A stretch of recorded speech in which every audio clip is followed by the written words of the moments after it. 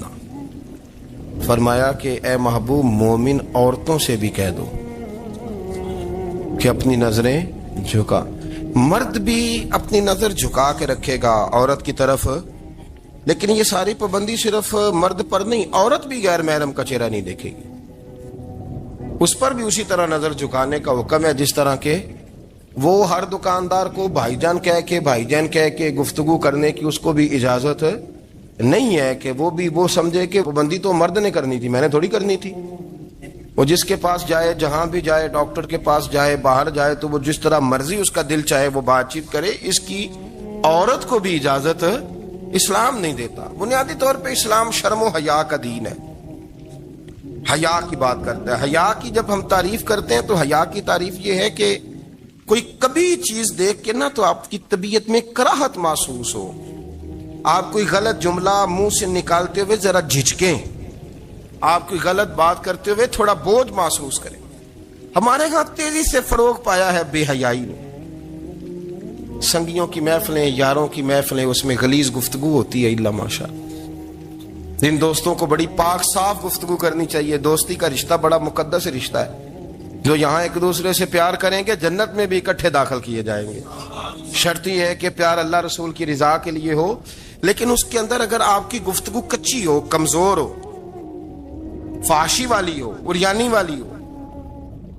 وہ ہمارے ہاں تو اب اس کو لوگ فیشن سمجھتے ہیں، اس کو مردانگی کی علامت سمجھتے ہیں کہ وہ جی ساری باتیں جی وہاں ہو گئیں اور جس کا جو جی چاہا اس نے کہا. آپ جب حیا کے دائرے میں ہوتے ہیں تو آپ خود بھی سکون محسوس کرتے ہیں. دیکھیں نا، آپ کو نیند سکون سے کہاں آتی ہے؟ جہاں کمرہ بند ہو، چاروں جانب دیوار ہے، اوپر چھت ہے، خالی دروازہ بھی کھلا ہوا ہونا تو جب بندہ سکون لینا چاہتا ہے تو کہتا ہے یار ذرا دروازہ ذرا بند کر دو. وہ اچھی طرح اپنے آپ کو چھپا لیتا ہے نا حیا کے پردے میں، تو اللہ اسے سکون عطا کرتا ہے. اور جو اس سے بھی زیادہ ٹھنڈی نیند میں جانا چاہتا ہے وہ کہتا ہے لائٹ بھی بند کر دو. اب وہ مکمل طور پہ سمجھتا ہے کہ میں چاروں جانب سے چھپ گیا ہوں، اگر میں کھل کے بھی سو جاؤں گا تو میرا چونکہ پردہ قائم ہے تو مجھے کوئی دشواری نہیں ہو. آپ جب چھپ جاتے ہیں، جب آپ حیا کے اندر سمٹ جاتے ہیں، جب آپ چادر کے اندر آ جاتے ہیں تو آپ بہت ساری جگہوں پہ آسانی محسوس کرتے ہیں. تو حیا تو آپ کو سکون دیتی ہے، حیا تو دل کو راحت دیتی ہے. میں بڑی ذمہ داری سے بات عرض کرتا ہوں، قرآن مجید نے نا ایک مقام پہ مذاق کو، ایک مزاح ہوتا ہے خوش طبی، وہ نہیں مذاق اڑانا. قرآن پاک نے نا مذاق کو ایک جگہ پہ جاہلوں کا طریقہ بھی قرار دیا. بنی اسرائیل کے لوگوں سے حضرت موسیٰ نے کہا کہ گائے ذبح کرو اور ایک ٹکڑا مقتول کو مارو، زندہ ہو کے خود بتا دے گا مجھے کس بندے نے قتل کیا. تو کہنے لگے آپ ہمارے ساتھ مذاق کر رہے ہیں. تو قرآن مجید کہتا ہے کہ حضرت سیدنا موسیٰ علیہ السلام فرمانے لگے اعوذ باللہ ان اکون من الجاہلین. فرمانے لگے میں اللہ کی پناہ مانگتا ہوں کہ میں جاہلوں میں سے ہو جاؤں. یہ مذاق کرنا تو جاہلوں کا طریقہ ہے. اگر آپ کی زبان سے بے حیائی کا جملہ نکل گیا، اگر آپ کی زبان سے بے حیائی کا جملہ نکل گیا، آپ نے کہہ دیا کہ ہم آزاد لوگ ہیں، جو مرضی کریں گے، جو مرضی کہیں گے، جو ہمارا دل میں آئے گا کریں گے، تو پھر تو لوگ آپ کا وہ حشر کریں گے کہ آپ سے برداشت ہی نہیں ہوگا. جس کا لوگ مذاق بنا لیتے ہیں اور جو مذاق بن جاتا ہے پھر اسے کچھ جینے دیتا ہے. آپ حیا کی چادر میں چھپیں گے تو بچیں گے. اگر آپ نے اپنا مذاق بنوا لیا یہ کہہ کے کہ میں نے مرضی کرنی ہے، پھر یاد رکھنا چھپنے کو جگہ نہیں ملے گی، پھر تکلیف میں آ جائیں گے، پھر بہت بڑی اذیت کا شکار ہو جائیں. شرم و حیا، عرب کے اندر جو کنواری لڑکیاں تھیں ان میں بڑی حیا ہوتی. الحمدللہ میں بڑے فخر سے کہتا ہوں کہ میرے پنجاب کی، میرے پاکستان کی بیٹیاں بھی 20 دفعہ ان کا ابا کہے تیری شادی کرنی ہے تو وہ آنکھ نہیں اٹھا پاتی آج بھی. یہ تو وہ چند لوگ ہیں جو کہتے ہیں ہم ہائی کلاس ہو گئے، ہمیں نہیں پتا کہ وہ روشن خیال ہو گئے ہیں کہ روغن خیال ہو گئے، پتہ نہیں کدھر چلے گئے. ورنہ ہماری بیٹیاں آج بھی جب ان سے ان کا باپ، ان کی ماں بات کرتی ہے تیری شادی کی تو وہ تو شرم کے ساتھ پچھلے سے پچھلے کمرے میں چھپتی ہیں. یہ اللہ نے فضل کیا ہوا ہے اس ملت پر. تو عرب کی لڑکی بڑی حیا والی ہوتی تھی، اس سے کوئی بات کرنی پڑتی تھی تو 20 دفعہ بات کی جاتی.